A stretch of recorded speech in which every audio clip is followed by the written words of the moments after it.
எனக்கு ப்ரொமோஷன் கட்டாயமாக வேணும், எனக்கு இன்னும் சேலரி ஹைக் பண்ணணும் அப்படின்ற விஷயங்களை அந்த அளவுக்கு எதிர்பார்த்துட்டு இருக்க வேண்டாம். எதிர்பார்க்கிறது அப்படின்னு சொன்னால் அதுக்கேற்ற முயற்சிகள், அதாவது இப்போ வயசானவங்க மீனராசியில் இருக்காங்கன்னு சொன்னால் கட்டாயம் அவங்க வந்து இது வரைக்கும் பிள்ளைகள்லாம் வெளிநாட்டில் இருக்காங்க, நான் இங்கே தனியாக இருந்துக்கிறேன்னா இப்போ அவங்களுக்கு ஒரு துணை தேவைப்படும். யாராவது அவங்க ஏஜ் கேட்டகரியில் இருக்கக்கூடிய யாராவது ஒருத்தரோட சேர்ந்து அவங்க ஷேர் பண்ணிட்டு இருக்கலாம். இல்லைன்னா வந்து சில சமயத்தில் பயபக்தின்னு சொல்லுவாங்க பெரியவங்க. நம்ம பக்தி மார்க்கம் பக்தின்னு சொல்லுவோம் இல்லையா, பயத்தோடு கூடிய பக்தி இருக்கணும். அது வந்து குரு கிட்ட இருக்கணும். ஆசிரியர்கள்கிட்ட பயம் இருந்தாலும் பிள்ளைகள் நல்லா படிப்பாங்க. அப்போ குடும்பத்தில் கூட தந்தை கிட்ட கொஞ்சம் பயம் இருக்கணும். இப்போ எல்லாருமே வந்து எதிர்காலத்தில் இந்த பயனை அடையிறதுக்காக நான் இதை பண்ணுறேன் அப்படின்ற ஒரு தீர்மானம், தெளிவு வந்து அவங்களுக்கு இருக்கணும். இன்றைக்கி பண்ணுறேன், இன்றைக்கே அது நடக்கணும், உடனே நடக்கணும் அப்படின்ற விஷயத்தை இவங்க எதிர்பார்க்கக்கூடாது. ஆனால் அதுக்காக இப்போ தான் நம்ம எதுவும் பெருசாக ஒர்க் அவுட் ஆகுதுன்னு சொல்லிட்டாங்களே, பிஸ்னஸ் ஆரம்பிக்க வேண்டாம், வேறு எதுவும் டெவலப் பண்ணிக்க வேண்டாம் அப்படி விட்டுறக்கூடாதுன்னா, சனி ராசியில் இருக்கும்போது என்ன பண்ணுவார்னா நிறைய வளம் வர்றது. இப்போ வந்து ஒவ்வொரு கோவில்லையும் ஒவ்வொரு சுவாமிக்கும் இத்தனை சுற்று வந்து பிரதட்சணம் பண்ணி வந்தால் நல்லது அப்படின்ற மாதிரி இருக்கும். அதில் கொஞ்சம் அதிகமாக நமக்கு வந்து அந்த பிரதட்சணம் பண்ணால் பலன் கொடுக்கக்கூடியவர் வந்து ஆஞ்சநேய சுவாமி.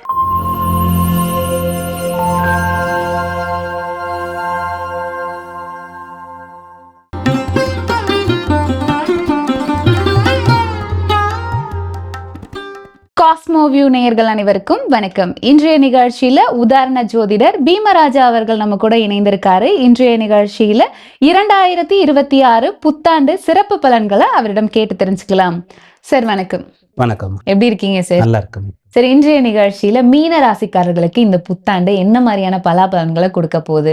ஸோ முதல்ல நம்ம தொழில இருந்து ஆரம்பிக்கலாம். இப்போ தொழில் எங்களுக்கு வந்து ஆர்வம் இருக்கு, இப்போ இருக்கிற வேலையை விட்டுட்டு புதுசா பிசினஸ் பண்ணலாம்னு ஆசைப்படுறோம், இல்ல வேலையில இருக்கோம், இந்த வேலையை மாற்றிட்டு வேற வேலைக்கு நாங்க முயற்சி செய்யறோம், இல்ல வந்து ப்ரமோஷன் எதிர்பார்க்கிறோம், இந்த மாதிரி தொழில் சார்ந்த விஷயங்கள் மீன ராசிக்காரர்களுக்கு அவங்களுக்கு சாதகமான அமைப்பு கிடைக்கிறதுக்கான வாய்ப்புகள் இருக்கா சார்?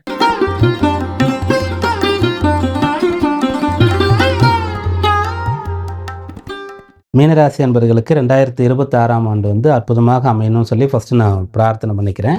நீங்கள் கேட்ட விஷயங்களில் நான் இருக்கிறத யதார்த்தமாக சொல்லணும்னு சொன்னால், எனக்கு வேலை இருந்தாலே போதும் அப்படின்ற காலமாக இது இருக்குது. அதனால் எனக்கு ப்ரொமோஷன் கட்டாயமாக வேணும், எனக்கு இன்னும் சேலரி ஹைக் பண்ணணும் அப்படின்ற விஷயங்களை அந்த அளவுக்கு எதிர்பார்த்துட்டு இருக்க வேண்டாம். எதிர்பார்க்கறது அப்படின்னு சொன்னால் அதுக்கேற்ற முயற்சிகள், அதாவது நான் இன்னும் வந்து நிறைய படிக்க போகிறேன், நல்லா கற்றுக்க போகிறேன், என்ன டெவலப் பண்ணிக்கிறேன், அப்டேட் ஆகிறேன், அதெல்லாம் பண்ணிட்டு இருக்கலாம். ஆனால் இம்மீடியட்டாக அது கிடைக்கணும் அப்படின்ற விஷயத்திற்காக கிடைச்சாதான் நான் இதை பண்ணுவேன் அப்படின்ற மாதிரி சொல்லக்கூடாது. ஸோ வேலை இருந்தால் போதும். பிஸ்னஸ் வந்து ஆல்ரெடி போயிட்டு இருக்கா, இதை நான் அப்படியே கண்டினியூ பண்ணாலே போகிறோம், இதை மெயின்டைன் பண்ணாலே போகிறோம். உடனே இதை பெரிய அளவு கொண்டு போகணும் அப்படின்ற விஷயங்களுக்கு இப்போதைக்கு உடனடியாக சாத்தியக்கூறு இல்லை. ஓகே, ஸோ இப்போ வேலை மாற்றம் பண்றது கூட சரியான முடிவா இருக்குமா சார்? இப்போ ஆல்ரெடி ஒரு வேலையில இருக்காங்க, ஓரளவுக்கு நல்ல சம்பளம் இருக்கு, ஸோ இதை விட்டுட்டு வேற வேலைக்கு நம்ம போகும்போது இப்போ அந்த வேலையும் இல்லாம இந்த வேலையும் இல்லாம இந்த மாதிரி சிக்கல் ஏற்பட வாய்ப்பு இருக்கா மீனராசிக்காரர்களுக்கு? வேலை மாற்றத்தையும் கூட இவங்களாகவே முடிவு பண்ணக்கூடாது. நான் விட்டுட்டு வேற வேலைக்கு போகிறேன் அப்படின்னு முடிவு பண்ணால் அதனுடைய இம்பேக்ட் என்ன ஆகும்னா, அங்கேயே எனக்கு பரவாயில்லையா இருந்தது, நான் அப்படியே இருந்திருக்கலாம், அவசரப்பட்டுட்டேன் அப்படின்ற மாதிரி நினைக்கிற மாதிரி தான் இருக்கும். அதனால இருக்கிறது தக்க வச்சுக்கிறது நல்லது. ஸோ இப்போ புது முயற்சிகள், இப்போ திருமணத்துக்கு நாங்கள் முயற்சி பண்றோம், ரொம்ப நாளா வரன் தேடிட்டு இருக்கோம், எங்களுக்கு அமையவே இல்லை அப்படின்ற மீனராசி நேயர்களுக்கு இந்த வருடம் 2026 திருமண யோகம் அமையறதுக்கான வாய்ப்புகள் இருக்கா? திருமண யோகம் இருக்கு. எப்படி இருக்கு அப்படின்னு பார்க்கும்போது, இந்த ராசியிலே வந்து சனியுடைய சஞ்சாரம் இருக்கும். அப்போ சனி வந்து ராசியில இருக்காருன்னு சொன்னாலே, இப்போ வயசானவங்க மீனராசியில் இருக்காங்கன்னு சொன்னால் கட்டாயம் அவங்க வந்து இது வரைக்கும் பிள்ளைகள்லாம் வெளிநாட்டில் இருக்காங்க, நான் இங்கே தனியாக இருந்துக்கிறேன்னா இப்போ அவங்களுக்கு ஒரு துணை தேவைப்படும். யாராவது அவங்க ஏஜ் கேட்டகரியில் இருக்கக்கூடிய யாராவது ஒருத்தரோட சேர்ந்து அவங்க ஷேர் பண்ணிட்டு இருக்கலாம். இல்லைன்னா வந்து ஏதாவது மடத்தில், அந்த ஆர்ஃபனேஜில், அந்த மாதிரி இடத்துல, முதியோர் இல்லங்கள், அந்த மாதிரி இடங்களில் வந்து அவங்க போய் பிடிச்ச மாதிரி நல்ல வசதியாக அவங்களுக்கு வந்து பணம் கட்டி இருக்கிறாங்க இல்லையா, அதை போல் இருக்கிற மாதிரி இருக்கும். அதே இப்போ கல்யாணம் ஆகாதவங்களாக இருந்தால் அவங்களுக்கு வந்து லைஃப் பார்ட்னர் தேவைப்படும். இப்போ எதனாலனா மாரல் சப்போர்ட் அவங்களுக்கு தேவை. தனித்து இருக்கும்போது சில டைமில் அவங்க வந்து ரொம்ப டல்லாவாங்க. அப்போது அந்த அடிப்படையில் அவங்களுக்கு வந்து ஒரு பொண்ணு கிடைக்கும், பையன் கிடைப்பான் அப்படின்றது இருக்குது. ஓகே, ஸோ மீனராசியை பொறுத்த வரைக்கும் உடல் சார்ந்த பிரச்சனைகள் என்ன மாதிரியான விஷயத்துல கவனமா இருக்கும்?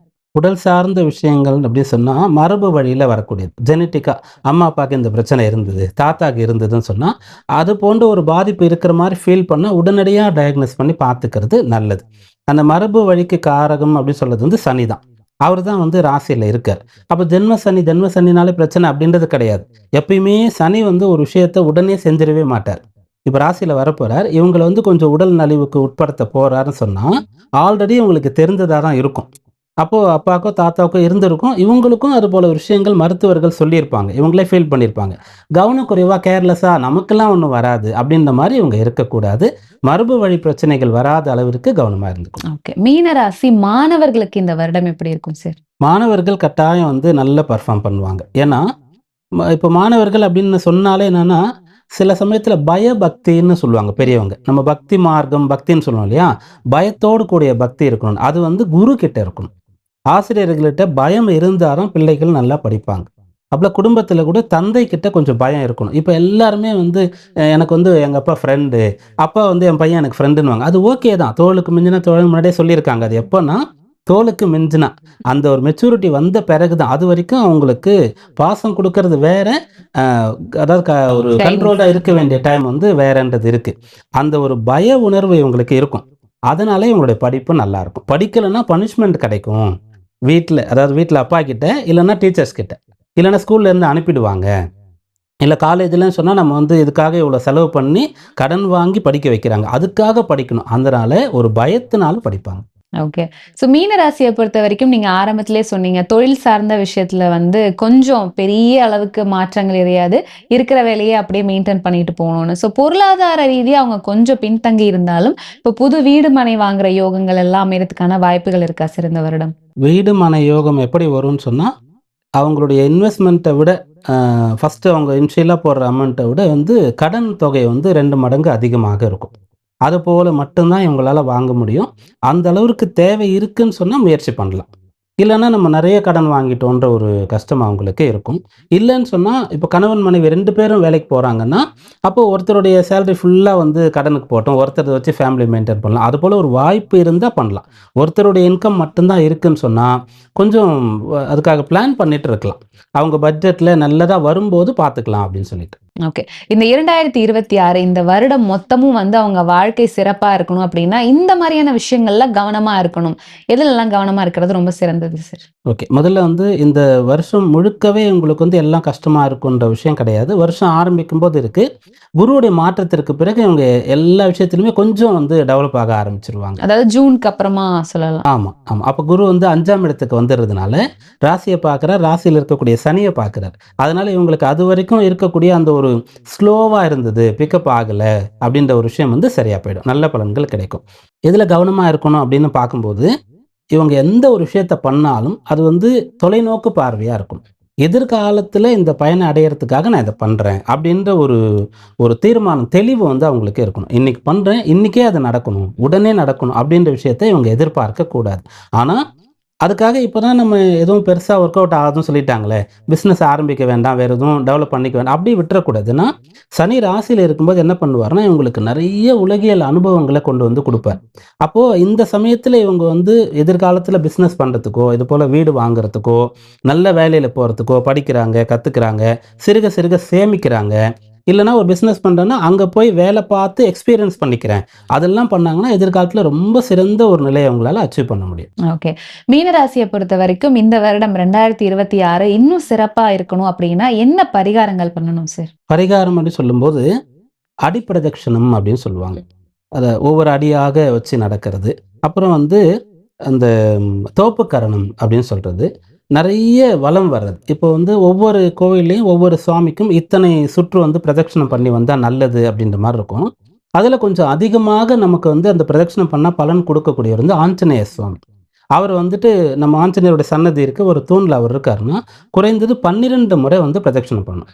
அதுபோல நெறைய பிரதட்சணம் பண்றது, அடிப்பிரதட்சணம் பண்றது, பாத யாத்திரைலாம் போவாங்க. காலார நடந்து ஒரு கோவிலுக்கு வந்து ஒரு காப்பு கட்டி, மாலை போட்டு, விரதம் இருந்து போவாங்க. இதுபோல இந்த காலார நடக்கிறது, தோப்புக்கரணம் போடுறது, பிரதட்சணம் பண்றதுன்ற விஷயங்கள முடியும் போதெல்லாம் இவங்க செஞ்சாங்கன்னு சொன்னா, அது வந்து மிகச்சிறந்த பரிகாரமாக இந்த வருஷத்துக்கு அவங்களுக்கு அமையும். இன்றைய நிகழ்ச்சியில எங்களுடைய நேயர்களுக்காக மேஷம் முதல் மீனம் வரை 12 ராசிக்காரர்கள் என்ன மாரியான விஷயங்கள் இந்த வருடம் பண்ணணும், என்ன மாரியான விஷயங்கள் பண்ணக்கூடாது, எதுலெல்லாம் கவனமா இருக்கணும், இந்த 12 ராசிக்காரர்களும் என்ன பரிகாரங்கள் செய்யறது மூலியமா இந்த வருடம் இன்னும் அவங்களுக்கு சிறப்பா இருக்கும் அப்படின்றத பத்தி ரொம்ப தெளிவான விளக்கங்கள் கொடுத்தீங்க. ரொம்ப நன்றி சார். நன்றிம்மா.